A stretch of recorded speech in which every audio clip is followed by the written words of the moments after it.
Hello, good morning. Good morning mga kababayan. Nandito tayo ngayon sa NIA Tumawini, National Irrigation and Administration. Ayan mga kababayan. So dito merong event dito. Ngayon po yung schedule ng bidding para sa mga project na solar. Ayan mga kababayan, yung solar na no-offer ng gobyerno. So mag-a-attend po tayo ng bidding dito kasi we are one of the invited na participant po dito sa bidding na ito. Yung project ng gobyerno para sa mga farmers natin na pwedeng magkaroon ng solar. Ito yung para sa patubig, solar na mayroong patubig mga kababayan.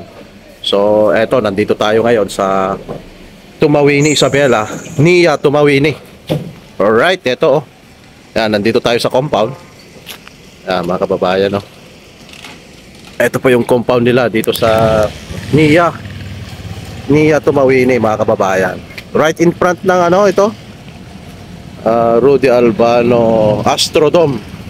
Across the road, ayan po yung Rudy Albano Astrodome dito sa may Tumawini, Isabela. Ayan, ito yung compound, nandito tayo mga kababayan. NIA compound. Alright. So, papasok tayo sa loob mga kababayan. So, ayan mga kababayan, nandito na tayo sa loob ng NIA dito sa may Tumawini, kung saan dito magaganap ang bidding mga kababayan.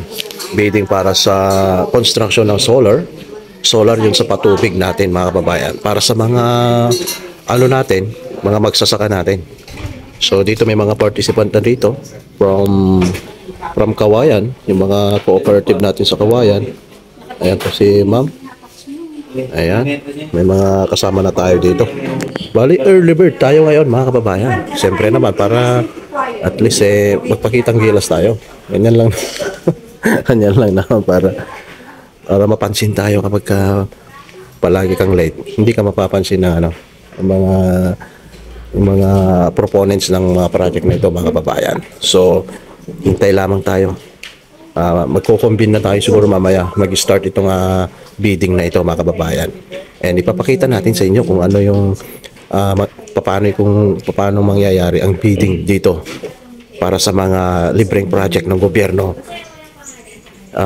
ngayong BBM administration mga kababayan. Sana isa tayo sa mabibiyayaan ng solar, mabibigyan ng project na solar, para napakalaking tulong po ito sa amin, sa mga magsasaka. Hintay tayo hanggang mamaya. Ayan mga kababayan, magkakaroon lang tayo. Just wanna clarify na itong gagawin po natin dito ay pre-bidding conference. Ito mga kababayan, dito natin tinatackle or dinidiscuss nila yung mga requirements kung paano makapag-participate dito sa bidding na ito. At ayon sa ating mga opisyal dito sa NAIA, meron silang 18 projects within Isabela. Ito nga yung mga solar irrigation. At ito mga kababayan, ang opening bids dito sa NAIA Tumawini ay magaganap yan sa February 26, 2024 at 9 AM. Ayan po yung opening ng bids mga kababayan. So dito magaganap sa NAIA Conference Hall, NAIA IMO Building, Lingaling, Tumawini, Isabela. Ayan mga kababayan. And then yung submission and receipts ng bids, yung deadline ng submission mga kababayan is on February 26, 2024 at 8:30 AM.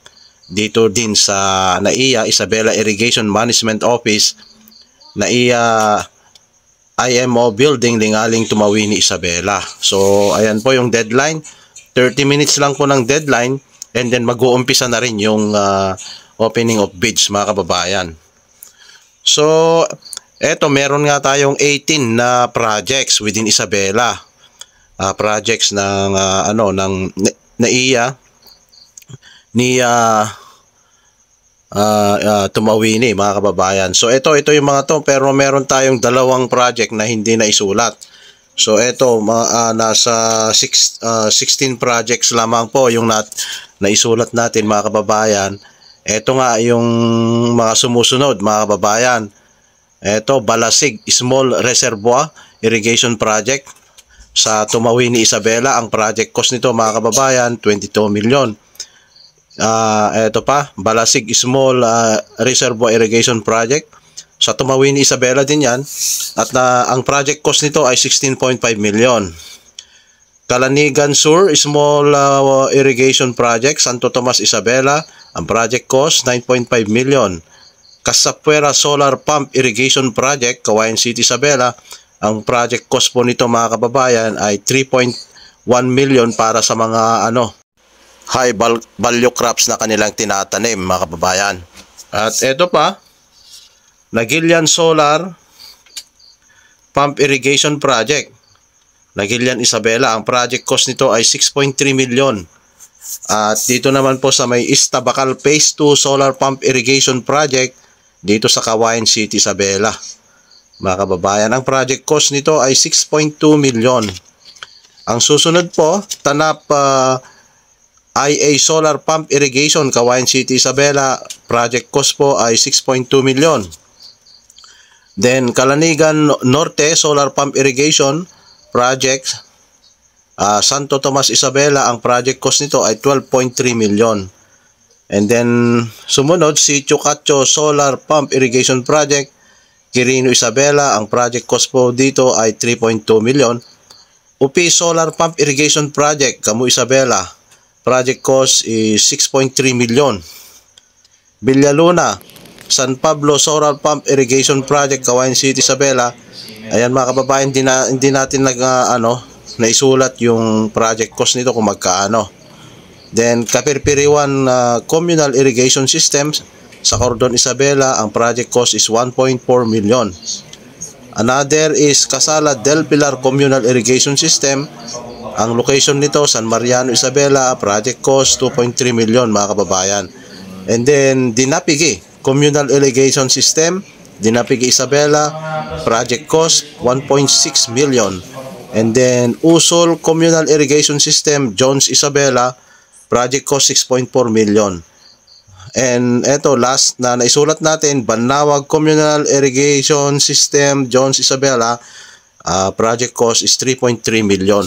So ayan mga kababayan, ayan po yung ating mga iba't ibang mga projects. Meron tayong hindi na isulat na dalawa, bali 16 projects lamang po ito within Isabela mga kababayan. At kung gusto nyo mag-participate po rito at kumuha ng mas marami pang mga detalye, maaari tayong pumunta doon sa may NIA Tumawini, Barangay Lingaling, Tumawini, Isabela. Ayan po ang address na ating pupuntahan para makapag-participate tayo and ma-qualify tayo sa bidding mga kababayan.